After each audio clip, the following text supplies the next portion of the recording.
आज एक leading business newspaper के इंपॉर्टेंट सेक्शन में एक इंटरेस्टिंग आर्टिकल पब्लिश हुआ। हेडलाइन है कि large cap mutual funds seen struggling for downside risk adjusted returns. अब इस हेडलाइन को पढ़कर बहुत से इन्वेस्टर्स एक कंक्लूजन निकाल सकते हैं कि शायद लार्ज कैप फंड्स में वो तेजी नहीं रही। लेकिन अगर आप पूरा आर्टिकल पढ़ेंगे तो पिक्चर थोड़ी अलग है। ये आर्टिकल रिटर्न कंपेयर नहीं कर रहा है, ये आर्टिकल एक फाइनेंशियल मीट्रिक कंपेयर कर रहा है, Sortino ratio, risk adjusted return parameter. Sortino ratio सिर्फ एक सवाल का जवाब देता है, जो हमें एक्सेल रिटर्न मिला हुआ है उसके लिए डाउन साइड रिस्क कितना लिया गया। टोर्टिनो रेशियो सिर्फ रिटर्न नहीं देखता, ये देखता है कि डाउन साइड रिस्क लेने के बदले इन्वेस्टर को कितना रिवार्ड मिला।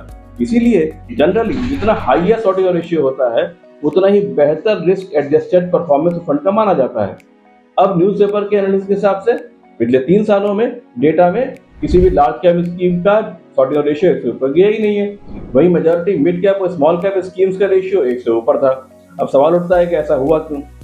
आर्टिकल में 2-3 रीजन बताए गए हैं। पहला, पिछले 3 सालों में इंडेक्स परफॉर्मेंस ने मिड कैप और स्मॉल कैप कैटेगरी को सपोर्ट किया है। दूसरा, कई लार्ज कैप कंपनीज में अर्निंग ग्रोथ लिमिटेड रही, जिसका इम्पैक्ट परफॉर्मेंस पर दिखा।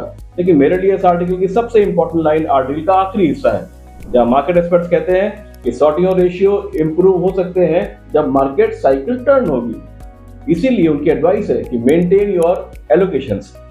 इस आर्टिकल के टेक अवे मेरे लिए बहुत सिंपल है। एक मीट्रिक कभी भी पूरी इन्वेस्टमेंट स्टोरी नहीं बताता। इन्वेस्टमेंट डिसीजन हमेशा फाइनेंशियल गोल्स, रिस्क प्रोफाइल और एसेट एलोकेशन के कॉन्टेक्स्ट में लिए जाते हैं। इसीलिए फाइनेंशियल न्यूज जरूर पढ़िए, लेकिन उससे भी जरूरी है कि उसका इंटरप्रिटेशन सही कीजिए।